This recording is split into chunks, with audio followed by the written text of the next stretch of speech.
नमस्कार दोस्तों, chapter number 5 चल रहा है इकोनॉमिक्स की एनसीईआरटी 11th क्लास की किताब का। यहाँ पे बात किसके बारे में करेंगे? फिजिकल और ह्यूमन कैपिटल। देखिए, फिजिकल और ह्यूमन कैपिटल के बारे में यहाँ पे हमने और बात की, कुछ और बातें बताई गई इस चैप्टर में, इसको भी समझने की कोशिश करेंगे।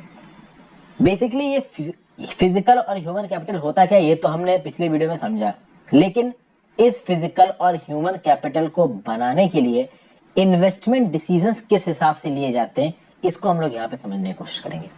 क्या बताया जा रहा है? Decisions regarding investment in physical capital is taken on the basis of one's knowledge in this regard. Physical capital को बनाने के लिए कितना पैसा खर्च करना है, ये इस बात पे डिपेंड करेगा, ये पैसा कितना खर्च होगा, ये इस बात पे डिसीजन लिया जाएगा कि भाई किसी पर्टिकुलर पर्सन को उस पर्टिकुलर चीज के बारे में कितना आइडिया है, कितना पैसों का पता है। फॉर एग्जाम्पल, अगर आप फिजिकल कैपिटल में मान लीजिए किसी साइकिल बनाने की फैक्ट्री में पैसा इन्वेस्ट करते हो, तो कहीं ना कहीं आपने मार्केट का सर्वे किया होगा, कहीं ना कहीं आपके पता होगा कि साइकिल को बनाने के लिए किस तरीके की मशीनरी चाहिए, कहाँ से आदमी हायर करना है, आदमी को हायर करने के बाद उन पर कितना पैसा खत्म करना पड़ेगा, कितना टैक्स आएगा, कितना यहाँ से लोन, वहां से लोन, और फाइनली कितना प्रॉफिट बचेगा। तो ये पूरी इन्फॉर्मेशन को जानने के बाद ही आप धंधा या बिजनेस शुरू करते हो, चाहे वो छोटा बिजनेस हो चाहे वो बड़ा बिजनेस हो। As simple as that. तो भाई एक एंटरप्रेन्योर को नॉलेज होती है regarding the expected rate of return to a range of investment, और उसके हिसाब से वो रैशनली डिसाइड करता है कि क्या इन्वेस्टमेंट करनी है, क्या इन्वेस्टमेंट नहीं करनी है। The ownership of physical capital is the outcome of conscious decision of the owner. तो भैया जो भी फिजिकल कैपिटल आपके पास बन रहा है, आपके पास ओनरशिप आ रही है, ये आपका एक कॉन्शियस डिसीजन, आपने प्रॉपर सोच समझ के उस डिसीजन को लिया है। तो बेसिकली एक इकोनॉमिक और टेक्निकल प्रोसेस है। फिर आगे क्या बात की जा रही है? A substantial part of the human capital formation takes place in one's life when she is unable to decide whether it would maximize her earnings. मतलब भाई ह्यूमन कैपिटल फॉर्मेशन का एक सब्सटेंशियल पार्ट, मतलब आप अपने कैपिटल फॉर्मेशन में कितना पैसा इन्वेस्ट करोगे, मतलब आप अपनी स्कूल एजुकेशन में किस प्रकार से पैसा इन्वेस्ट करोगे, आप हेल्थ केयर फैसिलिटी में किस प्रकार से पैसा इन्वेस्ट करोगे, और कहीं ना कहीं बच्चों के बिहाफ पे ये फैसले पेरेंट्स लेती है और कहीं ना कहीं सोसाइटी लेती है। तो बेसिकली ये सब खर्चे इस बात को सोच के किए जाते हैं कि इनके प्रोबेबल रिटर्न्स आगे आने वाले समय में क्या हो सकते हैं। फिर भाई the peers, educators and society influence the decision regarding human capital investments even at the tertiary level, that is at the college level. मतलब कॉलेज के लेवल की क्या पढ़ाई करनी है, आपको पीएचडी करनी है नहीं करनी है, या जो नौकरी मिल गई उस नौकरी को करते रहो, कोई जरूरत नहीं है आगे पीएचडी करने की, एक नौकरी मिल तो रही है। एक पर्सन जो नौकरी कर रहा है वो छोड़ के कुछ और बड़ा करना चाहता है, उसके लिए कुछ और अलग से एजुकेशन चाहिए, तो घर वालों पे बहुत हद तक डिपेंड करेगा, सोसाइटी बहुत हद तक डिपेंड करेगा। सोसाइटी में लोग बोलेंगे कि अरे भाई है तो ये नौकरी करो इसको, कुछ लोग बोलेंगे नहीं भाई पढ़ के वो कर लो और बड़े बन जाओगे। तो ह्यूमन कैपिटल फॉर्मेशन कितना होगा, चाहे वो प्राइमरी लेवल की बात हो रही है, सेकेंडरी लेवल की बात हो रही है, चाहे टर्शियरी लेवल की बात हो रही है, तो चाहे स्कूल एजुकेशन हो, चाहे कॉलेज एजुकेशन हो, चाहे हायर स्टडीज का एजुकेशन हो, चाहे बिजनेस में कुछ काम करना हो जहां पे आपको पढ़ाई लिखाई की जरूरत हो, तो ऐसे केसेस में ह्यूमन कैपिटल फॉर्मेशन एक इंडिविजुअल की चॉइस पे, उसके पेरेंट्स की चॉइस पे और सोसाइटी की चॉइस पे, पीयर्स, एजुकेटर्स, इन सब पे बहुत हद तक डिपेंड करेगा। ठीक है भाई। लेकिन कहीं ना कहीं जब आप हायर लेवल पे पहुंच जाते हो, कॉलेज लेवल पे पहुंच जाते हो मान लीजिए, तो कॉलेज लेवल पे कैपिटल फॉर्मेशन आप तब कर सकते हो, ह्यूमन कैपिटल फॉर्मेशन, जब आपके पास बेसिक ह्यूमन कैपिटल फॉर्मेशन हो रखा हो। तो स्कूल एजुकेशन, पोस्ट ग्रेजुएट कब करोगे? जब ग्रेजुएट डिग्री होगी। ग्रेजुएशन कब करोगे? जब कम से कम 12वीं क्लास तक पढ़ाई की हो। तो बेसिक ह्यूमन कैपिटल फॉर्मेशन जरूरी है। अगर तुमने स्कूल ही नहीं किया तो ग्रेजुएशन कहां से करोगे, पोस्ट ग्रेजुएशन कहां से करोगे? समझ गए आप बात को? तो बेसिकली टर्शरी लेवल पे अगर ह्यूमन कैपिटल का फॉर्मेशन होना है तो स्कूल लेवल पे ह्यूमन कैपिटल का फॉर्मेशन ऑलरेडी हो चुका हो। तो आप कह सकते हो कि human capital formation is partly a social process and partly a conscious decision of the possessor of the human capital. तो जो ह्यूमन कैपिटल फॉर्मेशन हो रहा है, सोशल प्रोसेस तो है क्योंकि सोसाइटी डिसाइड कर रही है कि कैसे क्या होना है, और एक कॉन्शियस प्रोसेस भी है कि भाई जो ह्यूमन कैपिटल पोजेस करता है वो किस हद तक आगे बढ़ना चाहता है, उसके घर वाले उसको किस हद तक आगे बढ़ाना चाहते हैं। अब फिजिकल कैपिटल और ह्यूमन कैपिटल में एक और फर्क है। जो फिजिकल कैपिटल का ओनर होता है, उस फिजिकल कैपिटल को डिप्लॉय करने के लिए उस ओनर का वहां पे होना जरूरी नहीं है। आपके पास ओला पे आपने एक गाड़ी खरीदी और उसको रेंट पे उठा दिया। बेसिकली आपने एक ड्राइवर हायर किया, ड्राइवर को बोला भाई तुमको 35,000 रुपए महीने के दूंगा, तुम गाड़ी चलाओ, पूरी कमाई मेरे को दो, तुमको 35,000 रुपए मिलेंगे। तो वो ओला जो आपने गाड़ी खरीदी है अपने नाम पे बैंक से लोन लेके, वो क्या है? वो आपका फिजिकल कैपिटल है। उस गाड़ी को चलवाने के लिए आपका वहां होना जरूरी नहीं है। सिमिलरली किसी के पास बस है, उस बस को चलाने के लिए आपका होना जरूरी नहीं, आप उस बस के मालिक को ड्राइवर हायर करो वो चलाएगा, लेकिन जिस बस ड्राइवर को आपने हायर किया है उसको बस चलानी आती है, तो वो उस बस ड्राइवर का फिजिकल स्किल है, फिजिकल कैपिटल है। तो बस ड्राइवर की जो नॉलेज है और जो उसकी एबिलिटी है टू ड्राइव द बस, उस बस ड्राइवर का उस पर्टिकुलर बस के साथ चलना जरूरी है, तभी उसका ह्यूमन कैपिटल वहां पे डिप्लॉय हो पाएगा। मतलब फिजिकल कैपिटल से आप अलग होकर फिजिकल कैपिटल को डिप्लॉय कर सकते हो, बट ह्यूमन कैपिटल से अलग होकर आप ह्यूमन कैपिटल को डिप्लॉय नहीं कर सकते हो। समझ गया बात को? अब फॉर एग्जाम्पल मैं जो वीडियोस बना रहा हूँ, ठीक है, वो मेरे दिमाग से बन रही है, अगर मैं इन्वॉल्व नहीं होगा तो वीडियोस बननी बंद हो जाएंगी, ये मेरा ह्यूमन कैपिटल है। लेकिन फॉर एग्जाम्पल अगर मैं किसी और पर्सन से बोलता हूँ कि यार चलो आप बच्चों के लिए कुछ वीडियोस बना दो, तो वो उसका ह्यूमन कैपिटल है, लेकिन वो मेरा फिजिकल कैपिटल नहीं है। ये अलग बात है कि कल की डेट में मान लो मैंने कोई मेडिकल स्टोर खोल दिया, तो वो मेडिकल स्टोर मेरा फिजिकल कैपिटल हो जाएगा, वहां पे मैं लोगों को हायर करके बोलूंगा कि चलो काम करो। समझ गए बात को? तो ये फिजिकल कैपिटल और ह्यूमन कैपिटल के बीच का फर्क है, ठीक है। तो फिजिकल कैपिटल क्या समझ में आया? दिस इज बेसिकली टेंजिबल, वो चीज जो आपको नजर आ रही, वो चीज जो आराम से मार्केट में बेची जा सके, आप हो चाहे ना हो उससे फर्क नहीं पड़ता। Human capital is tangible, intangible, मतलब ह्यूमन कैपिटल तो भाई आपके दिमाग में है, आपकी बॉडी में है, इसको मार्केट में नहीं बेचा जा सकता। हाँ, इस ह्यूमन कैपिटल के बेसिस पे सर्विसेज बेची जा सकती है। तो कल की डेट में मैं कोई कोचिंग इंस्टीट्यूट ज्वाइन कर लूं, वो कोचिंग इंस्टीट्यूट बोलेगी वो फला फला पैसे देंगे, मैं ज्वाइन कर लूं, तो ये क्या हुआ कि मैंने अपनी ह्यूमन कैपिटल को बेचा सर्विस प्रोवाइड करने के लिए कहीं और। तो ह्यूमन कैपिटल की सर्विसेज को बेचा जा सकता है, कभी भी ह्यूमन कैपिटल को बेचा नहीं जा सकता। तो मैं आप अपना दिमाग किसी को नहीं बेच सकते। हाँ, अपने दिमाग के थ्रू हम काम करके कुछ करके पैसा कमा सकते हैं, तो वो सर्विस प्रोवाइड करना हो गया। That is actually not selling your human capital, you are selling the services of your human capital. क्योंकि ह्यूमन कैपिटल आपके अंदर है, आपके दिमाग में है, आपकी बॉडी में, जिसको आपकी बॉडी से अलग नहीं किया जा सकता। तो ह्यूमन कैपिटल मार्केट में नहीं बिकता है, केवल सर्विसेज जो कि ह्यूमन कैपिटल के द्वारा प्रोवाइड की जाती है वो मार्केट में बिकता है। ठीक है भाई। तो ह्यूमन कैपिटल को अगर ग्राउंड लेवल पे डिप्लॉय करना है तो प्लेस ऑफ प्रोडक्शन पे ओनर का होना नेसेसरी है, लेकिन फिजिकल कैपिटल को ग्राउंड पे डिप्लॉय करने के लिए ओनर होना जरूरी नहीं है। तो बसें आपकी किराए पे चलती रहेंगी, कोई टेंशन नहीं, आपके पास पैसा आता रहेगा, आपको बस के पास रहने की जरूरत नहीं है। फिर ह्यूमन कैपिटल और फिजिकल कैपिटल में मोबिलिटी अक्रॉस स्पेस में भी डिफरेंस है। अगर आप बात करो फिजिकल कैपिटल की, तो ये कंप्लीटली मोबाइल है बिटवीन कंट्रीज, ठीक है ना।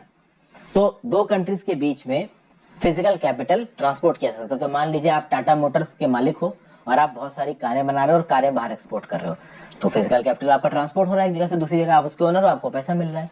ये अलग बात है कि कोई दूसरी कंट्री आपके इंपोर्ट पे बैन लगा दे तो भले ही आप ट्रांसफर ना कर पाओ, जिसको आप बोलते हो आर्टिफिशियल ट्रेड रिस्ट्रिक्शंस। बट कोई भी आर्टिफिशियल ट्रेड रिस्ट्रिक्शंस नहीं है, तो जो भी आपका फिजिकल कैपिटल है वो कहीं पे आप और बेच सकते हो, चाहे देश के अंदर बेचो चाहे देश के बाहर बेचो, ठीक है।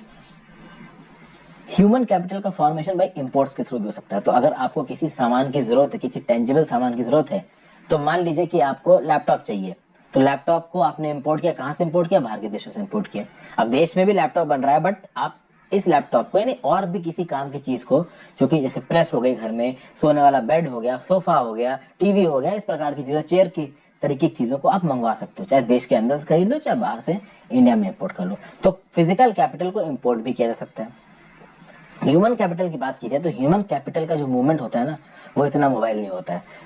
तो आप सोचो कि आज मेरा मन बन जाए कि भाई मैं इंडिया से बोर हूँ, मैं ऑस्ट्रेलिया के किसी स्कूल में जाके मैथ्स पढ़ाना चाहता हूँ, तो क्या मैं पढ़ा सकता हूँ? नहीं पढ़ा सकता हूँ। मेरे को कितनी भी मैथ्स आती है उससे फर्क नहीं पड़ता है, क्योंकि ऑस्ट्रेलिया एक अलग देश है, अलग कल्चर है, अलग सिस्टम है उनका, अलग एजुकेशनल डिग्रीज है, और यहाँ पे सब हिसाब अलग है। तो मैं वहां जाके कुछ भी काम नहीं कर सकता, because we are separated by nationality and culture. तो कहीं ना कहीं जो ह्यूमन कैपिटल का मूवमेंट होता है उसके सामने बहुत सारी रेस्ट्रिक्शंस होती हैं, ठीक है भाई। लेकिन ह्यूमन कैपिटल फॉर्मेशन बहुत ज्यादा जरूरी है, और उसके लिए कॉन्शियस पॉलिसी फॉर्मेशन, सरकारें जो पॉलिसीज बनाती हैं उसके थ्रू सरकारें ह्यूमन कैपिटल को चेंज करने की कोशिश करती है, बढ़ाने की कोशिश करती है, क्योंकि human capital formation is very important for our society and our economy. और इसके लिए स्टेट, इंडिविजुअल्स यानी सरकार और खुद इंडिविजुअल्स ह्यूमन कैपिटल पे इन्वेस्ट करते ही करते हैं। समय के साथ दोनों प्रकार के कैपिटल डेप्रिशिएट करते हैं, बट नेचर ऑफ डेप्रिसिएशन अलग होता है। एक मशीन है, मान लीजिए आपके पास एक कंप्यूटर है, तो आज मान लीजिए मेरे पास एसुस का एक कंप्यूटर है। अब एसुस के कंप्यूटर से मैं इस्तेमाल कर रहा हूँ, लैपटॉप में इस्तेमाल कर रहा हूँ, लेकिन 2 साल 3 साल 4 साल 5 साल बाद तो कभी ना कभी लैपटॉप खराब होगा। अब जिस स्पीड से मैं लैपटॉप को इस्तेमाल करके आपके लिए वीडियो बनाता हूँ, लैपटॉप 1.5 से 2 साल में टाइम भूल जाएगा। मान लीजिए कोई कम काम करता है तो हो सकता है 5 साल चलेगा, बट डेप्रिसिएशन हो रहा है। जैसा जैसे मैं लैपटॉप को इस्तेमाल कर रहा हूँ वो लैपटॉप खराब हो रहा है, कभी ना कभी वो खराब हो जाएगा। तो ये तो हो गया फिजिकल कैपिटल का डेप्रिसिएशन। ह्यूमन कैपिटल का डेप्रिसिएशन अलग प्रकार से होता है। जैसे जैसे आप बड़े होते जाओगे, आपके दिमाग की सोचने की क्षमता, बहुत लंबे समय तक काम करने की क्षमता कम होती जाएगी। तो आज की डेट में हो सकता है कि मैं रात को 4-4 बजे तक उठ के वीडियोस बना पा रहा हूँ, हो सकता है 5 to 6 year down the line मैं ना बना पाऊँ, मेरा शरीर बोले, तबियत खराब होने लगे, कुछ भी हो सकता है, ठीक है ना। तो ये होता है डेप्रिसिएशन इन ह्यूमन कैपिटल। ह्यूमन कैपिटल के डेप्रिसिएशन को कम किया जा सकता है आप अगर अपनी एजुकेशन और हेल्थ में अच्छा इन्वेस्ट करते हो। अगर लगातार आदमी पढ़ पढ़ के अपनी नॉलेज को बढ़ाता रहे तो वो अपने ह्यूमन कैपिटल को बढ़ाता रहेगा। अगर हेल्थ में अच्छी तरीके से इन्वेस्ट करके अपना फिजिकल एक्सरसाइज पे ध्यान देके इंसान अपनी हेल्थ को अच्छा रखता रहे तो आगे आने वाले समय में भी वो लंबे समय के लिए फिट रह सकता है, तो उसका ह्यूमन कैपिटल डिमिनिश नहीं होगा। समझ गया भाई।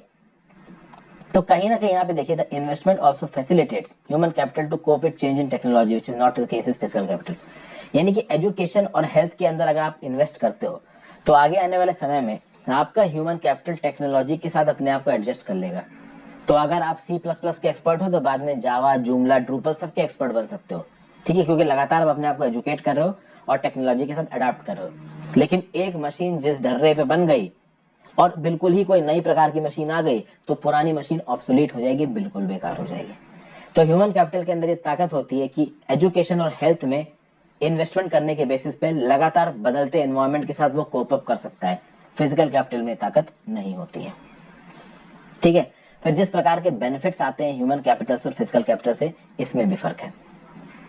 फिर भाई फिजिकल कैपिटल की बात की जाए तो फिजिकल कैपिटल प्राइमरली किसको बेनिफिट करते हैं? ओनर को। अब जैसे कि मैंने एक ओला गाड़ी किराए पे डाल दी बाहर, तो उससे जो भी कमाई होगी वो मेरे पास आएगी, लेकिन कुछ हद तक बेनिफिट्स बाकियों के पास भी आएगा। जिस ड्राइवर को मैं हायर करूंगा उसको पैसा मिलेगा, जो लोग उसमें ट्रेवल करेंगे उसमें उनको कुछ सुविधा मिलेगी। तो वैसे देखा जाए तो फिजिकल कैपिटल भी कहीं ना कहीं सोसाइटी को अफेक्ट करता है, बट प्राइमरली ओनर को अफेक्ट करता है। ह्यूमन कैपिटल की अगर आप बात करोगे तो ह्यूमन कैपिटल ओनर के साथ साथ सोसाइटी को भी बहुत हद तक अफेक्ट करता है। जब ह्यूमन कैपिटल के बेसिस पे इनोवेशंस की जाती है तो कहीं ना कहीं उस पर्टिकुलर पर्सन को तो लॉन्ग टर्म में फायदा होगा ही होगा, सोसाइटी को भी जबरदस्त फायदा होगा। अगर आप एजुकेटेड होगे, अगर आपकी हेल्थ अच्छी होगी तो आप बहुत प्रकार से सोसाइटी को आप कह सकते हो कंट्रीब्यूट कर सकते हो। कैसे कंट्रीब्यूट करोगे? तो भाई एक एजुकेटेड पर्सन डेमोक्रेटिक प्रोसेस में पार्टिसिपेट करेगा, पढ़े लिखे लोगों के हिसाब से वो वोट डालेगा तो अच्छी सरकार चुन के आएगी, तो वो अपनी सोसाइटी के सोशल प्रोग्रेस और इकोनॉमिक प्रोग्रेस दोनों में पार्ट प्ले करेगा। इकोनॉमिक प्रोग्रेस में कैसे? तो भाई पढ़ा लिखा होगा, अच्छी जॉब करेगा, अच्छी जॉब करेगा तो इकोनॉमी आगे बढ़ेगी। सोशल प्रोग्रेस कैसे? उसका वे ऑफ थिंकिंग अच्छा होगा तो वो वुमेन एम्पावरमेंट को प्रमोट करेगा, बहुत सारी चीजें अच्छी अच्छी करेगा वो, तो सोशल प्रोग्रेस होगी। दकियानुसी ख्याल हटाएगा, कास्ट सिस्टम के अगेंस्ट बात करेगा, रिलीजन के बेसिस पे सेग्रीगेशन के अगेंस्ट बात करेगा, तो ये एक अच्छा ट्रेट है। हेल्दी पर्सन की बात करिए तो हेल्दी परसेंटेज सैनिटेशन हाइजीन का ध्यान रखेगा, तो अगर कोई बीमारी फैलने लगती है तो उस बीमारी को फैलने में वो पर्टिकुलर पर्सन रोल प्ले करेगा। तो जो पढ़े लिखे लोग थे कोरोना के फैलते उन्होंने मास्क पहनने शुरू कर दिए, हाइजीन करनी शुरू कर दी, जिससे कहीं ना कहीं कोरोना का जो फैलाव है वो थोड़ा कम हुआ। समझ गए भाई। तो प्राइवेट और सोशल बेनिफिट्स दोनों आते हैं ह्यूमन कैपिटल के साथ, ठीक है भाई। फिजिकल कैपिटल प्राइवेट बेनिफिट पैदा करता है। एक तरीके से और बताता हूँ कैसे। मैंने ओला चलाई तो ओला चला के मुझे कमाई हुई, उस पर्टिकुलर ओला ड्राइवर का भी तो प्राइवेट बेनिफिट हुआ, उसकी कमाई हुई। कहीं ना कहीं जो उस ओला में बैठ के एक जगह से दूसरी जगह ट्रांसपोर्ट हो रहा है उसका भी प्राइवेट कैपिटल हो रहा है। यहाँ पे सोशल बेनिफिट नहीं हो रहा है। तो मैंने ओला चला के डाल दी गाड़ी तो मुझे बेनिफिट हो रहा है, कैब ड्राइवर को बेनिफिट हो रहा है, जो उस कैब में बैठ के एक जगह से दूसरी जगह जा रहा है उसका बेनिफिट हो रहा है, बट ये प्राइवेट बेनिफिट्स है। लेकिन आपकी ह्यूमन कैपिटल में प्राइवेट बेनिफिट्स के साथ साथ सोशल बेनिफिट भी आ जाते हैं, ठीक है भाई। ये बातें यहाँ पे बोला जाता है। That is benefits from a capital good flow to those who pay the price for the product and services produced by it. समझ गया ना भाई। प्राइवेट बेनिफिट क्या हो गया? प्राइवेट बेनिफिट मतलब किसी एक इंडिविजुअल को बेनिफिट हो रहा है, जरूरी नहीं है कि ये इंडिविजुअल उसका ओनर हो, कोई दूसरा भी हो सकता है जो उस सर्विस को इस्तेमाल कर रहा हो, ठीक है भाई। आगे बात करते हैं ह्यूमन कैपिटल और इकोनॉमिक ग्रोथ की। Who contributes more to the national income? यहाँ बात की जा रही है कि नेशनल इनकम को कंट्रीब्यूट करने वाला पर्सन कौन ज्यादा है। एक पर्सन जो फैक्ट्री में काम करता है, एक पर्सन जो सॉफ्टवेयर पर्सनल है। अब देखिए फैक्ट्री में काम करने वाले लोगों के भी अलग अलग लेवल है। कोई तो भाई फैक्ट्री में बिल्कुल हायर मैनेजरियल पोस्ट पे होता है, कोई कपड़े मिल में नीचे की तरफ पे बस कपड़े को सेग्रीगेट करने का काम होता है, कुचा काटने का काम होता है। तो डिपेंड करता है कि आपका स्किल लेवल क्या है और उस पर्टिकुलर फैक्ट्री में आपकी कॉन्ट्रीब्यूशन क्या है। तो एक वर्कर जो कि मान लीजिए लोअर रंग्स ऑफ फैक्ट्री में काम कर रहा है और एक सॉफ्टवेयर प्रोफेशनल जो कि बड़े फर्म टीसीएस में हायर मैनेजरियल पोस्ट में है, तो आप क्या समझोगे कि सॉफ्टवेयर पर्सन वाला ज्यादा कंट्रीब्यूट कर रहा है इनकम, नेशनल इनकम को। नेशनल इनकम मतलब जो ज्यादा कमा रहा है वो नेशनल इनकम को ज्यादा कंट्रीब्यूट कर रहा है। तो एक लेबर जो कि लेबर का काम करता है किसी फैक्ट्री में, उसका जो स्किल होगा वो कम होगा, और ऑब्वियस सी बात है कि एजुकेटेड पर्सन का स्किल ज्यादा होगा, और स्किल को आप सीधे सीधे मॉनेटरी वैल्यू दे सकते हो। ठीक है भाई, इसलिए ऑब्वियस सी बात है कि एजुकेटेड पर्सन एक अनएजुकेटेड पर्सन से ज्यादा कमाएगा, इकोनॉमी के लिए ज्यादा इनकम प्रोड्यूस करेगा, और इकोनॉमिक ग्रोथ भी एजुकेटेड पर्सन की वजह से ज्यादा होगी। लेकिन अब यहाँ पे देखिए कुछ बात कही जा रही है। Economic growth means the increase in the national income of a country, real national income of a country. Naturally, the contribution of the educated person to economic growth is more than that of an illiterate person. If a healthy person could provide uninterrupted labor supply for a longer period of time, then health is also an important factor for economic growth. कहने का मतलब ये कि economic growth क्या होगी जब real national income of a country बढ़ेगी। Real national income क्या होती है कि डेप्रिसिएशन को आप हटा दो। ठीक है भाई, हर साल आपने बहुत सारे एसेट्स प्रोड्यूस किए, उन एसेट्स को प्रोड्यूस करने में जितना आपका खर्चा हुआ और जितना आपका नुकसान हुआ, डेप्रिसिएशन में नुकसान भी होता है कि मशीन भाई समय समय पे पुरानी हो जा रही है तो उसकी वैल्यू कर रही है, उसके मेंटेनेंस में ज्यादा पैसा हो रहा है, तो डेप्रिसिएशन और इन्वेस्टमेंट को हटा दो तो जितनी कमाई हुई उसमें से जो रियल इनकम होगी, ठीक है ना भाई, सारे प्रॉफिट्स और सारे आप कह सकते हो डेप्रिसिएशन और लॉसेस को फैक्टर में करते हुए रियल इनकम बढ़नी चाहिए। ऐसा बोला जाता है कि जितना इंसान पढ़ा लिखा होगा एक इकोनॉमी में, उतनी ही उस देश की रियल नेशनल इनकम बढ़ेगी। यहाँ पे हेल्थ का भी एक मेजर फैक्टर आता है। हेल्थ भी इकोनॉमिक ग्रोथ में रोल प्ले करता है, ये मैंने आपको बताया। ठीक है ना भाई, एजुकेशन, हेल्थ के साथ साथ on job training, job market, immigration, migration, information, ये सब मैंने आपको बताया ये रोल प्ले करते हैं।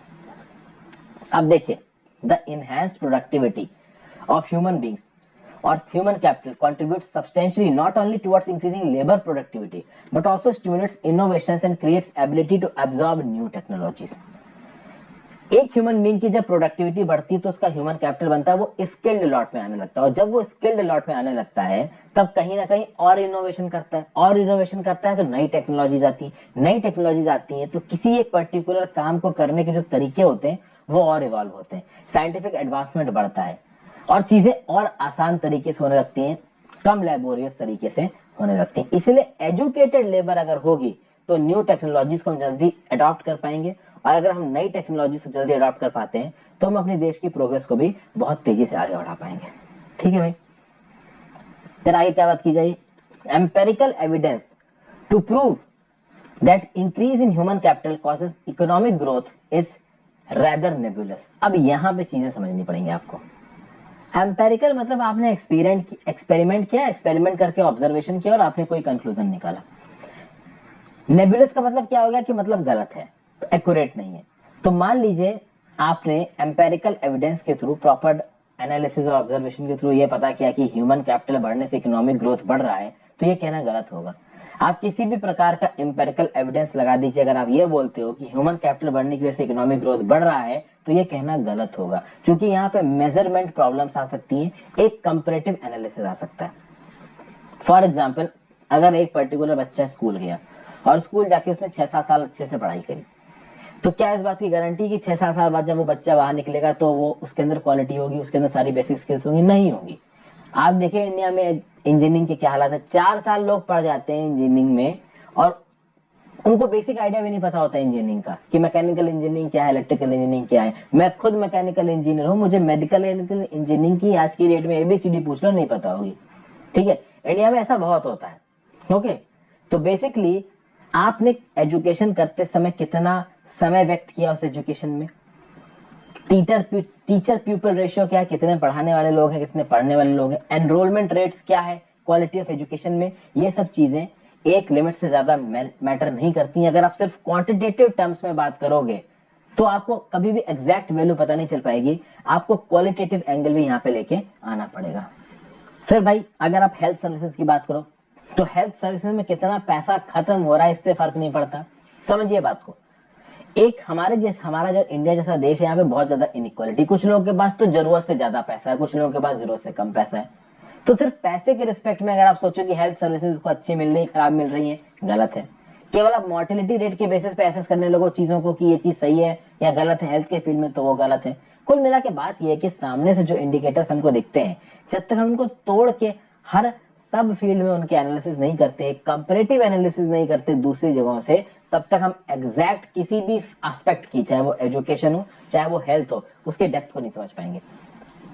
सरकार ने मान लीजिए 1 लाख करोड़ रुपया हेल्थ सेक्टर को अलॉट कर दिया, तो इसका मतलब हेल्थ सेक्टर में अब किसी को कोई बीमारी नहीं होगी, कभी किसी को कोई परेशानी नहीं होगी, सारे गरीबों को इलाज मिल जाएगा? ऑब्वियस सी बात है, नहीं, क्योंकि उसके इम्प्लीमेंटेशन में प्रॉब्लम है। तो अगर आप बड़ी पिक्चर देख रहे हो कि बजट में लाख करोड़ रुपया एलोकेट हो गया बजट को, हेल्थ को, तो उसका मतलब ये नहीं है कि हेल्थ सेक्टर में सब कुछ सही हो जाएगा। ऑन ग्राउंड के इम्प्लीमेंटेशन को भी समझना पड़ेगा। तो यहाँ पे देखिए क्या बोला जा रहा है, using the indicators mentioned above, N analysis of improvement in education and health sectors and growth in real per capita income in both developing and developed countries shows that there is a convergence in the measures of human capital but no signs of convergence of per capita income।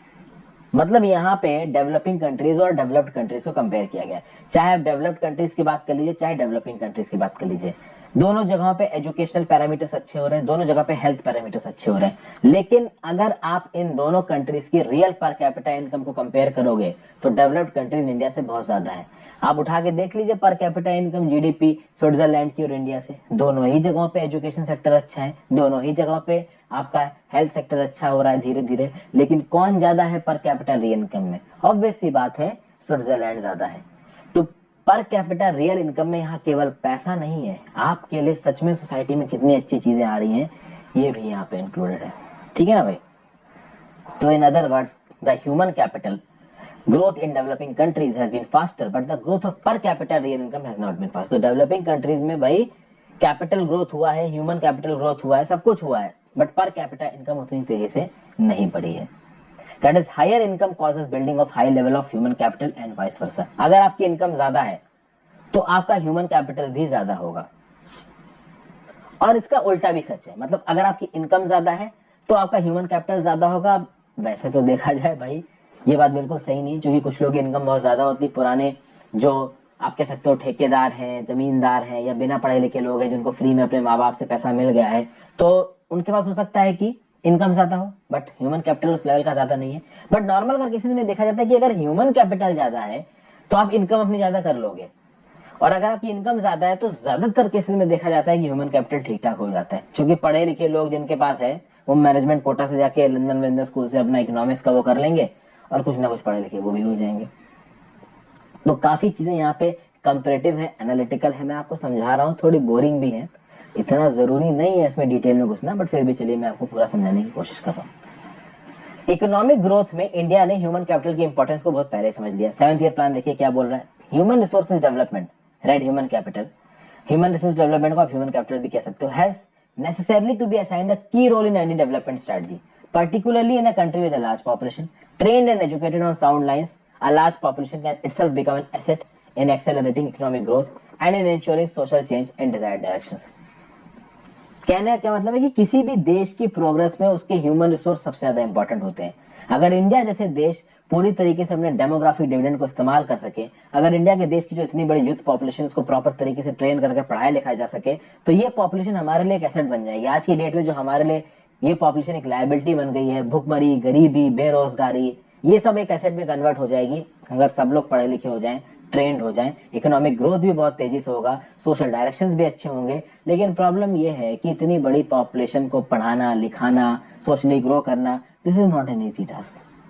तो ये चीजें थी दोस्तों यहाँ पे मैं इस video को खत्म कर रहा हूँ। आगे 2 वीडियोस में मैं इस चैप्टर को जल्दी खत्म करने की कोशिश करूंगा। Thank you for watching friends. अपने व्यू पॉइंट नीचे कमेंट बॉक्स में जरूर दीजिएगा, ज्यादा से ज्यादा लोगों के साथ इस वीडियो को शेयर करें। Goodbye, have a great day.